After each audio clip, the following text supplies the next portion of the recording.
আমার প্রিয়া ছিল প্রতারক, তার দেয়া সকল বাধা মরে গেছে, রয়ে গেছে দেয়া ঘড়ি। দুটো হাত দুটো ঘড়ি, তাই দুই হাতেই পড়ি। দুইটা অলওয়েজ পরে থাকে, সো ঘড়িগুলো আমার দেওয়া। আরশ খান ঘুরে ফিরে আসবে। আমি আরশরে বলতে চাই, প্লিজ এগুলো বন্ধ কর। ঝগড়াঝাটি হবেই আমাদের মধ্যে। 2000 যখন থেকে তোর সাথে আমার কাজ স্টার্ট হচ্ছে তখন থেকেই ঝগড়া হয়। সেই সব আজেরা জিনিস বাদ দিয়ে আমার মনে হয় কাজ করলে কাজ করি, আর নাহলে তুই আমার ব্যাপারে কথাই বলিস না। আমার প্রিয়া ছিল প্রতারক, তার দেয়া সকল বাধা মরে গেছে, রয়ে গেছে দেয়া ঘড়ি।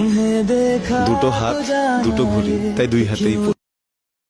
এই ভিডিওটি না করে পারলাম না, কেননা আরশ খান ভাইয়ের এই ভয়েসটা এতটাই ভাইরাল হয়েছে যে দুটো হাত দুটো ঘড়ি, তাই দুই হাতেই ফুরি। অনেকটাই মানে ইমোশনাল হয়ে সেই কথাটা বলছে, কেননা সেই অনেকটা ভালোবাসতো বৃষ্টিকে, আর সেই যে দুজনকে ভালোবাসে সেই দুজনে তাকে মানে ছেড়ে চলে গেছে।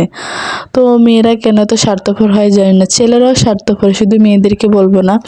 কিছু মেয়ে চায় তার স্বামীকে আগলে ধরে রাখতে, কিন্তু তার স্বামী তাকে চায় না, বয়ফ্রেন্ড হোক আর হাজব্যান্ড হোক।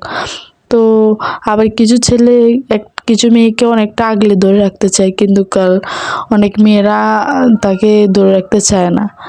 তো আমার মনে হয় তারা ক্যারিয়ার জগতে একজন অপরকে একই ফিল্মে একই সোসাইটিতে ভালোবাসাটাই ছিল। কেননা তারা কাজকে ভালোবাসে, তারা প্রেমকে ভালোবাসে না, তারা আবেগকে ভালোবাসে না। তো ওদের জন্য সবাই দোয়া করবেন।